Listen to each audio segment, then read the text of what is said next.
जय जवान जय किसान। नमस्कार, मी शिवानी पंकज वाळून, देव्यानी बचत गटाची सदस्य। देव्यानी बचत गट देवळली प्रवारा या बचत गटाला हा ड्रोन प्राप्त झाला आहे। देव्यानी बचत गटाच्या वतीने देशाचे पंतप्रधान आदरणीय मोदीजी साहेब यांचे मी आभार व्यक्त करते। या चॅनलच्या माध्यमातून आमच्या नमो ड्रोन दीदी माधुरी सतीश वाळून यांचा आवाज केंद्र सरकारपर्यंत पोहोचवल्याबद्दल या चॅनलचे धन्यवाद। या चॅनलच्या प्रभावामुळे हा ड्रोन आमच्यापर्यंत पोहोचला आहे। हा आमच्यासाठी खूप आनंदाचा क्षण आहे। आम्ही आज हा सण म्हणून साजरा करत आहोत। याचा आम्हाला खूप आनंद आहे। धन्यवाद। देशाचे पंतप्रधान आदरणीय नरेंद्र मोदीजी यांनी नमो ड्रोन दीदी जी योजना साकारली, त्याच्यातून मी नमो ड्रोन दीदी म्हणून माझे नाव नमो दीदी झाले, मी आज झाले। आणि परंतु ज्यांनी त्यांचे जे स्वप्न होते का हे प्रत्येक नमो दीदीपर्यंत पोहोचण्याचे, याच्यासाठी मला चॅनलच्या माध्यमातून इथपर्यंत जावं लागलं। कारण 11 मार्च रोजीच माझ्या नावावर ड्रोन रजिस्टर झाला। त्याच्यानंतर दीड महिना झाला तरी ड्रोन माझ्या ताब्यात नव्हता आणि तो पण आला पण नसता। पण ह्या चॅनलच्या माध्यमातून जेव्हा आरडाओरड केली तेव्हाच तो माझ्यापर्यंत आला। मी चॅनलचे पण आभार मानते। आणि इतका दीड महिना हा ड्रोन होता कुठे याची चौकशी केंद्राने करावी, याच्यासाठी मी त्यांना विनंती करते। त्याचा बहुतेक असा वापर झालेला असावा असेच मला वाटते। आज 27 एप्रिल 2024 रोजी आम्ही जेव्हा दुकानात गेलो तेव्हा त्या ड्रोनच्या पेटीला कुलूप वगैरे नव्हतं। ते पॉप्युलर आहे याला क्रॅश गेलेला आहे आणि तो व्यवस्थित पॅकिंग पण नव्हता। असे पॉप्युलर वगैरे असेच हे केलेले होते तो व्यवस्थित। आणि आपण जर बघितलं तर यामध्ये बघा याचा वापर पण झालेला आहे, म्हणजे याच्यातून फवारणी पण झालेली आहे। मग हा म्हणजे माझ्या नमो ड्रोन दीदीच्या यांनीच फक्त याला वापरण्याची परवानगी आहे। मग मी नसताना हा कोणी उघडला याची तुम्ही केंद्राने सखोल चौकशी करणं गरजेचं आहे। आणि त्याच्यावरचे इथे जे चीट होते ते पण काढून टाकण्यात आले आहे। याच्यावर नाव नमो ड्रोन दीदीचे याच्यावर नाव वगैरे होते ते पण म्हणजे 100% त्यांनी म्हणजे काढूनच टाकलेले हे का। मग असं जर सगळ्यांनी जर केलं तर मग आदरणीय मोदीजींचे स्वप्न साकार कसे होणार, त्याच्यासाठीच हा व्हिडिओ आम्ही तयार करीत आहेत। आणि याची तुम्ही याची सखोल चौकशी करावी ही माझी नम्र विनंती। महाराष्ट्र राज्याच्या अहमदनगर जिल्ह्यातील राहुरी तालुक्यात असलेल्या देवळाली प्रवारा या गावामध्ये केंद्र शासनाच्या नमो दीदी ड्रोन योजनेअंतर्गत या माझ्याबरोबर असलेल्या माधुरी सतीश वाळुंज या नमो दीदीला हा ड्रोन आज ताब्यात मिळालेला आहे। काही दिवसांपूर्वी आपण याच चॅनलवरती राज्यातील ड्रोन घोटाळा या ठिकाणी दाखवलेला होता। 13 महिलांना राज्यामध्ये या ठिकाणी केंद्र शासनाच्या वतीनं प्रशिक्षण देण्यात आलेलं होतं आणि हा ड्रोनची किंमत जवळपास 10 लाख रुपये आहे। अशा पद्धतीने 1,30,00,000 रुपयाचा जवळपास हा घोटाळा झाला असावा अशा पद्धतीचा संशय आपण या ठिकाणी त्या व्हिडिओमध्ये व्यक्त केलेला होता।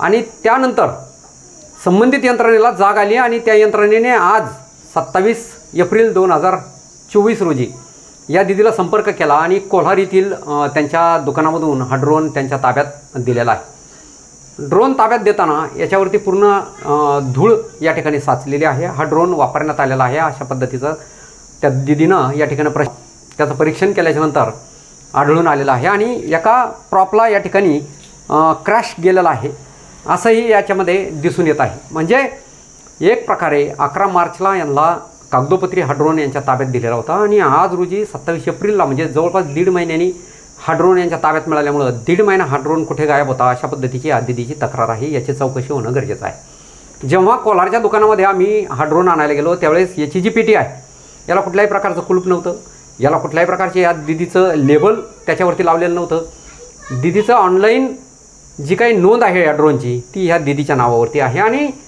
या मध्यस्थ कंपनीनं काही महिलांकडून ॲग्रीमेंट म्हणून 100 रुपयाच्या स्टॅम्प पेपरवरती हा ड्रोन स्वतःकडे चालवायला घेण्यासाठी एक प्रकारे याच्यामध्ये प्रयत्न झालेला आहे। आणि बरेचसे याच्यामध्ये लूप्स आहे। की उदाहरणार्थ ह्या ड्रोनचं अधिकृत बिल या दिदीला प्राप्त झालेलं नाही, ह्या ड्रोनचं गॅरंटी वॉरंटी कार्ड या दिदीला प्राप्त झालेलं नाही. शिवाय या ड्रोनबरोबर आणखी काय काय वस्तू, उदाहरणार्थ एक ऑटो रिक्षा केंद्र शासन देणार होतं अशा पद्धतीची IQ माहिती आहे, तर ती अद्यापर्यंत त्या दिदीपर्यंत पोहोचलेली नाही. आणि या ड्रोनला 1.5 महिना अनधिकृतपणे फ्लाईंग झालेलं असावं अशा पद्धतीचा या दिदीचा संशय आहे. कारण याच्यावरती जी धूळ साचलेली आहे, याला आत्ताच ओपन केलेलं आहे. मी स्वतः याचा साक्षीदार आहे. या दुकानातून आणण्यापासून तर याला ओपन करेपर्यंत. तर या सगळ्या घटनेची, या अनधिकृत ड्रोन कोणी फ्लाय केला याची चौकशी या ठिकाणी होणं गरजेचं आहे. एका बाजूला देशाचे पंतप्रधान आदरणीय नरेंद्रजी मोदी साहेब यांनी हा नमो दीदी ड्रोन जी योजना आहे, राज्यातील देशातील महिलांचं सबलीकरण करण्यासाठी जी काही योजना या ठिकाणी वापरलेली आहे ती अत्यंत उत्कृष्ट आहे. खूप म्हणजे स्तुत्य असा हा उपक्रम आहे. परंतु ही योजना ज्यावेळेस केंद्र शासनाने या ठिकाणी देऊ केलेली आहे की ह्या महिलांचं सक्षमीकरण या ठिकाणी झालं पाहिजे, त्यांच्या हाताला या ठिकाणी काम मिळालं पाहिजे, तर त्याच्यामध्ये कुठंतरी अडथळे अडचणी या ठिकाणी दिसत आहेत. एकीकडे केंद्र शासनाची यांना ही ड्रोन देण्याची योजना चांगली आहे, तर दुसरीकडे हा ड्रोन यांच्यापर्यंत पोहोचू नये म्हणून मध्यस्थ जे दलाल आहेत तर ते याच्यावरती खूप मोठ्या प्रमाणात प्रयत्न या ठिकाणी करत आहेत आणि स्वतःहून ते वापरण्याच्या त्याच्यात प्रयत्नात आहे. म्हणून या दिदीचा सुद्धा या ठिकाणी मागणी आहे की आपण या ड्रोनची जी काही योजना या ठिकाणी घेऊन आलेला आहात तर ही योजनेची सखोल चौकशी होणं गरजेचं आहे. देशभरातून जे काही एकूण ड्रोन आहेत पैकी आम्ही राज्यातलेच ड्रोनचे आता या ठिकाणी भाग या ठिकाणी करत आहोत. नुकतंच आपण घोडेगावला या ठिकाणी जाऊन ड्रोनची त्या ठिकाणी पाहणी केली. तर हा ड्रोन ताब्यात देताना त्या ड्रोन ज्यांनी कुणी ताब्यात ठेवलेला होता त्यांनी अनधिकृतरित्या त्या ड्रोनला रस्त्याच्या कडाला म्हणजे महामार्गाच्या कडाला एका मोठ्या उडवण्याचा प्रयत्न केला. त्याच्याजवळ मोटरसायकली जात होत्या, त्याच्याजवळ 4 चाकी वाहनं जात होते. अशा पद्धतीने अनधिकृत ड्रोन कोणालाही उडवता येत नाही आणि तो त्या ठिकाणी उडावला गेला. त्याच्यामध्ये आता काय गुन्हे दाखल होतील हे खरं म्हणजे पाहणं औत्सुक्याचं राहील.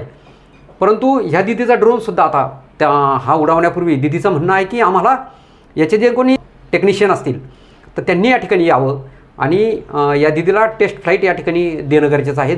ज्याशिवाय याच्या शिटिंगमध्ये काही गडबडी केलेल्या आहेत का, जे घोडेगावमध्ये घडलं ते देवळालीत घडू नये असं या दिदीची एक भावना आहे की आम्हाला ड्रोन तर ताब्यात दिला आहे, परंतु पुन्हा याच्या सिटिंगमध्ये जर काही गडबडी केलेल्या असतील ह्यामधल्या 1.5 महिन्याच्या कार्यकाळामध्ये तर त्याचा ब्लेम, त्याचा आरोप आमच्यावरती होऊ नये अशी एक प्रांजळ प्रामाणिक मागणी ह्या दिदीची आहे. आणि त्या दृष्टिकोनातून केंद्र शासनाने आणि राज्याच्या सुद्धा कृषी विभागाने याच्यामध्ये लक्ष घालणं गरजेचं आहे. कृषी अधिकाऱ्यांशी मी बहुतेक बऱ्याच अधिकाऱ्यांशी बोललो तर ही योजनाच अद्यापर्यंत कृषी अधिकाऱ्यांना माहिती नाही, इतकं म्हणजे आमचं दुर्दैव या ठिकाणी आम्हाला म्हणावं लागेल. आणि त्या कृषी अधिकाऱ्यांनी या योजनेची या ठिकाणी सखोल अशी माहिती घेणं गरजेचं आहे. आणि हा ड्रोन राज्यामधील त्या विभागाकडे त्या जिल्ह्यामध्ये असलेल्या ड्रोनच्या दिदी आहेत. आता राज्यामध्ये या दिदीबरोबर 13 महिलांनी प्रशिक्षण घेतलेलं आहे. तर त्याच्यामध्ये 13च्या 13 महिलांना हा ड्रोन पोहोचला का, नसेल पोहोचला तर का नाही पोहोचला, किंवा 1.5 महिना जर लागलेला असेल तर हा 1.5 महिना का लागला, या सगळ्या घटनेची एक सखोल चौकशी होणं गरजेचं आहे. तरच केंद्र शासनाचे आदरणीय जे काही आमचे पंतप्रधान आहेत देशाचे मोदी साहेब यांनी जी योजना या ठिकाणी देऊ केलेली आहे महिला सक्षमीकरणाची, तर ही तरच यशस्वी होऊ शकेल असं या ठिकाणी आमचं सर्वांचं एकमत झालेलं आहे. मी सर्वप्रथम आदरणीय मोदी साहेबांच्या निमित्ताने आभार व्यक्त करतो की आपण जी योजना आणलेली आहे ती खूप स्तुत्य आहे, चांगली आहे. फक्त ती योजना तळागाळापर्यंत शेवटपर्यंत पोहोचते की नाही याच्यासाठी एक स्वतंत्र यंत्रणा राबवणं गरजेचं आहे. आणि ज्या माध्यमातून याची इम्प्लिमेंट प्रॉपर झाली की नाही, म्हणजे ड्रोन तुमचा ह्या दिदीपर्यंत गेला की नाही, ड्रोनचं काम व्यवस्थित चालू आहे की नाही, या सगळ्यांची चौकशी होणं गरजेचं आहे. 1,30,00,000 रुपये म्हणजे काही छोटी गोष्ट नाही आहे. ती जर ह्या दिदींनी आरडाओरडा केला नसता, त्या दिदींना जर आपल्या चॅनलच्या माध्यमातून आवाज उठवला नसता तर कदाचित आज हा ड्रोन या दिदीपर्यंत पोहोचला नसता. सर्वप्रथम मी या दिदींचे सुद्धा या ठिकाणी अभिनंदन करतो. त्यांनाही धन्यवाद देऊ इच्छितो की आपण इतकं मोठं प्रशिक्षण घेतलं, इतकं मोठे धाडस या ठिकाणी आपण केलेलं आहे. तर त्याच्यामध्ये तुम्हाला सुयशचिंतितो, तुम्हाला शुभेच्छा देतो की आपल्या हातून याच्यामध्ये जास्तीत जास्त शेतकऱ्यांची सेवा घडो आणि महिला सबलीकरणासाठी आदरणीय पंतप्रधान मोदीजींनी जी काही स्वप्न त्यांनी ठेवलेलं आहे तर ते आपल्या हातून पूर्ण हो अशा पद्धतीचे मी आपल्याला शुभेच्छा व्यक्त करतो.